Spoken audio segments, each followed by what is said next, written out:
Mathematical methods याच्यामधला आपला next point जो आहे,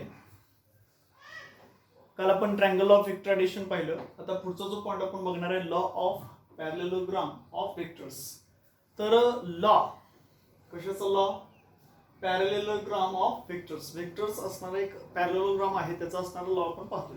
त्याचं पहिल्यांदा स्टेटमेंट काय म्हटलेलं आहे? इफ द टू वेक्टर्स, दोन वेक्टर्स आहेत of the same type originating from the same point.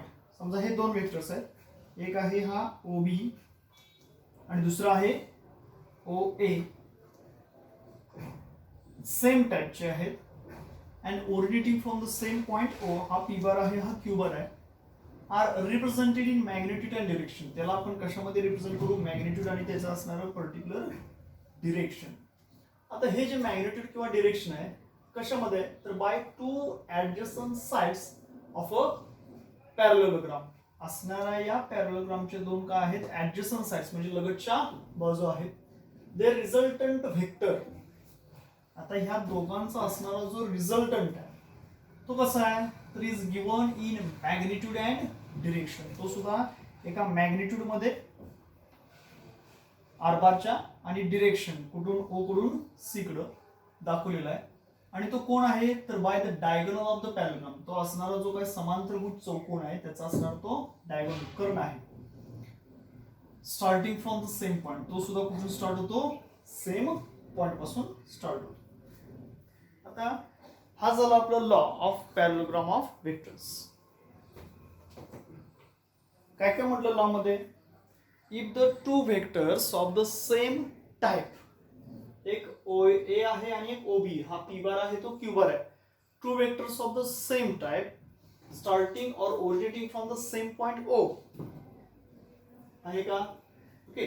R represented in magnitude and direction. ते आपण कशाने रिप्रेझेंट करतोय? त्याच्या मॅग्निट्यूड आणि डिरेक्शन. कशा बरे? By two adjacent sides. दोन ऍडजसंट साइड्स आहेत कशाच्या? Of a parallelogram. Then there resultant vector is given in magnitude and direction. कोणाद्वारे? By the diagonal of the parallelogram which is also starting from the same point. आता या ठिकाणी असणारे different काय काय कंडिशन्स दिलेले आहेत. O A bar is equal to P bar. हा ओ ए बार म्हणजेच काय आहे? पी बार आहे. त्यानंतर आहे ओ बी बार म्हणजेच काय आहे? क्यू बार आहे. ते कसं रिप्रेझेंट केलंय? Two vectors originating from O. एक आहे ओ ए ज्याला आपण पी बार असं म्हणतो, ओ बी ज्याला आपण क्यू बार असं म्हणतो. O A bar is equal to P bar, O B bar is equal to Q bar. Represented two vectors originating from point O incline to each other. आणि हे एकमेकांमध्ये असे incline झालेत at an angle theta की यांच्यामध्ये angle किती buildup होतो? Theta इतका अँगल तयार होतो. त्यानंतरचा आपला असणारा जो रिझल्टंट व्हेक्टर आहे काय म्हटलं आपण त्याला? OC bar. OC bar is equal to R bar. Represents the resultant vector. तो काय दाखवतो आपल्याला? रिझल्टंट व्हेक्टर दाखवतो. तर या पद्धतीने हा पॅरलेलोग्राम दोन असणारे व्हेक्टर्स ओ ए आणि ओ बी म्हणजे एक पॅरलेलोग्रामच्या ऍडजसंट साइड आणि त्याचा असणारा रिझल्ट व्हेक्टर म्हणजे त्याचा डायगोनल. तर इथं आपण काय केलं? Here we draw a perpendicular from point C on O A produced which is meeting at point D. काय केलं आपण? सी या पॉइंट पासून एक लंब टाकला. कुठे? हा ओ ए असाच वाढवल्यानंतर तो डी या पॉइंट मध्ये काय होतो? मीट होतो. म्हणजे याचा अर्थ सी डी आपण ह्या असणाऱ्या ओ ए वरती काय टाकलेले? एक लंब टाकलेले. So therefore in triangle O D C, in triangle O D आणि सी, ज्या ओ डी सी या ट्रायंगल मध्ये डी हा परपेंडिक्युलर असल्यामुळे डी चा अँगल किती झाला? Right angle. So therefore OC square, बघा OC square is equal to OD square plus DC square. OC square, O C square म्हणजेच काय? OD square plus DC square. OD square plus DC square. हा OC square as it is. OD म्हणजे काय? OD म्हणजे O A plus AD. OD म्हणजे आपण काय म्हणू शकतो? O A plus AD. So O A plus AD plus आता याच्यामध्ये राहिला कोणती? Third side DC square. ते आहे असं लिहिलं. Okay. Next in right angle triangle ADC, A हा डी आणि इथं आपण टाकलेला लंब C. In right angle triangle ADC. आता जर आपण एडीसी मध्ये जर पाहिलं तर काय असणार आहे बघा. राईट अँगल ट्रायंगल एडीसी याच्यामध्ये AC चा स्क्वेअर काय करायचं आपल्याला. AC चा स्क्वेअर. हा AC चा स्क्वेअर इज इक्वल टू काय येणार. AC square is equal to AD square plus DC square. म्हणजे हा AC square is equal to AD square plus DC square. Therefore OC square is equal to, again OC square is equal to first term त्याचा square OA square plus 2 into first term into last term twice OA AD plus last term square AC square. So therefore also आपल्याला माहिती आहे OA bar म्हणजे काय. P बार आहे. AC बार म्हणजेच काय तर OB बार म्हणजेच कोण Q बार. आणि हा जो OC आहे तोच काय resultant vector R bar. So in triangle ADC बघा ADC या ट्रायंगल मध्ये cos थीटा अप्लाय केला. ट्रायंगल ADC या ट्रायंगल मध्ये cos थीटा अप्लाय केला. cos थीटा काय ऍडजसंट साइड आपण hypotenuse, adjacent side AD, hypotenuse AC, लगतची बाजू भागिले कर्ण आपण म्हणतो AD upon AC. So therefore AD is equal to हा AC इकडे मल्टिप्लाय मध्ये म्हणजे काय होणार आहे AD is equal to AC cos theta. So is equal to what is value of AC. त्या AC ची व्हॅल्यू काय आहे Q बार म्हणजेच काय Q cos थीटा. काय काय केलं आपण पहिल्यांदा इन ट्रायंगल ODC मध्ये गेलो. ODC मध्ये OC स्क्वेअर म्हणजे काय OD square plus DC square. ते इथे लिहिलं. OC square is equal to OD म्हणजे काय म्हटलं आपण OD म्हणजेच OA plus AD, OA plus AD bracket square plus DC square आहे असा लिहिलेला आहे. Again in right angle triangle ADC या ट्रायंगल मध्ये जर आपण विचार केला तर AD square plus DC square म्हणजेच काय AC square. So therefore OC square is equal to आपण काय म्हणू शकतो मग OC square is equal to OA square plus twice OAD plus AD square. So therefore इथं मी लिहितोय बघा again. So OC square is equal to OA square plus twice OAAD plus AD square plus DC square. OC square is equal to पहिल्या पदाचा वर्ग plus 2 into first term into last term plus last term square.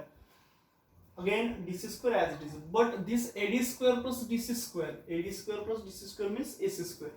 So we can write OC square is equal to OA square plus twice OA AD plus AD square plus DC square, that is AC square. Equation number first. Again we know that OS square is equal to P bar. AC square is AC bar is equal to OB bar means Q bar. Again OC bar is equal to resultant vector म्हणजे R bar आपण म्हणतो. So in triangle ADC जर ADC या triangle मध्ये जर आपण गेलो तर इथं आपण cos थीटा जर टाकला तर त्याची असणारी adjacent side AD upon hypotenuse AC, लगतची बाजू भागिले कर्ण. मग हा AD जो आहे तो आपण कसं लिहू शकतो AD बरोबर हा AC इकडे मल्टिप्लाय मध्ये जाणार. So AD is equal to AC cos theta. Again AC is equal to OB means Q bar. So AC ची व्हॅल्यू Q ठेवली. So Q into cos theta. Put it in equation number first. हे आलेलं जे equation आहे जे AD ची किंमत आपल्याला जी इथं भेटलेली आहे ते आपण इक्वेशन नंबर 1 मध्ये ठेवल्यानंतर काय काय होणार आहे बघा. OC स्क्वेअर, OC म्हणजे काय R square is equal to OA म्हणजे P म्हणजे P square plus AC square AC म्हणजेच काय आहे Q square plus twice P OA म्हणजे P आणि AD म्हणजेच काय आहे Q cos थीटा. म्हणजे R square is equal to P square plus Q square plus twice PQ cos theta. त्याच्या असणाऱ्या सगळ्या व्हॅल्यूज आहेत ते इक्वेशन नंबर 1 मध्ये ठेवा. OA ची किंमत P स्क्वेअर असल्यामुळे स्क्वेअर झाला. त्यानंतर AC ची किंमत Q आहे, AC स्क्वेअर असल्यामुळे इथं Q स्क्वेअर लिहिला. त्यानंतर ट्वाइस P, OA ची किंमत P आहे, ट्वाइस P आणि AD म्हणजेच काय आहे Q cos. So taking square root on both sides, then we have r square चा square root under root r is equal to याचा असणार स्क्वेअर रूट मध्ये p square plus q square plus twice pq cos theta. So this equation number 2 which gives magnitude of resultant vector r bar. हे equation नंबरचे 2 आहे. काय मिळालं r is equal to under root p square plus q square plus twice pq cos theta.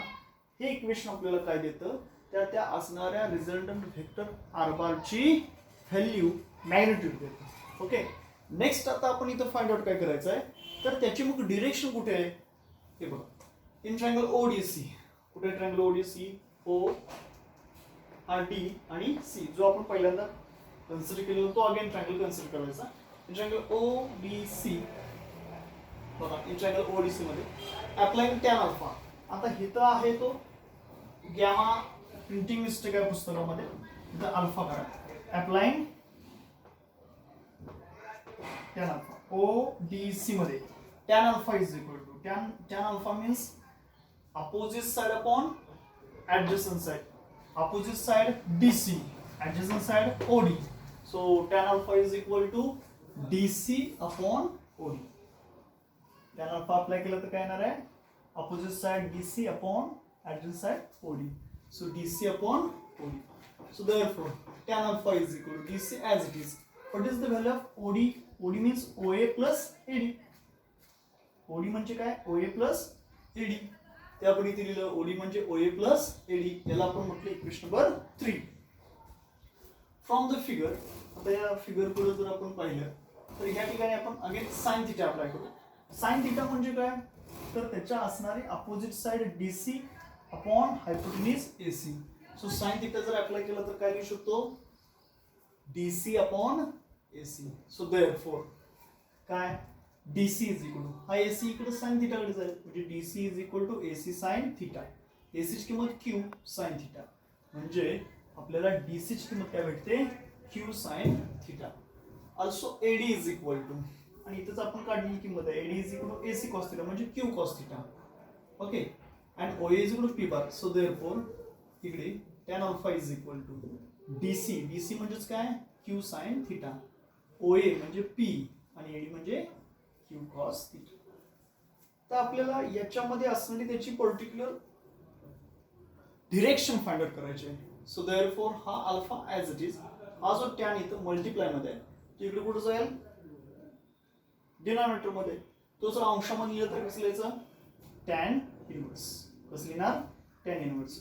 So alpha is equal to tan inverse of Q sin theta upon P plus Q cos theta. काय काय केलं triangle ODC मध्ये आपण गेलो.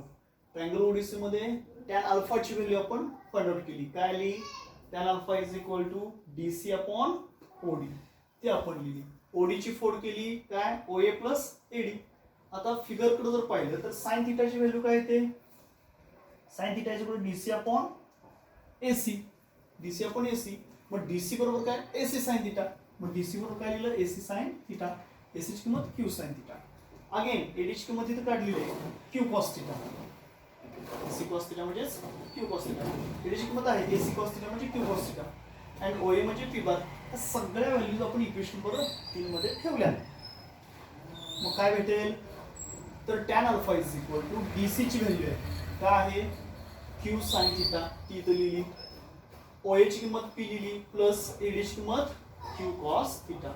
आता alpha पाहिजे हा tan मी पलीड लिहिला आणि तो अंशामध्ये लिहिला तर काय होणार tan इनवर्स.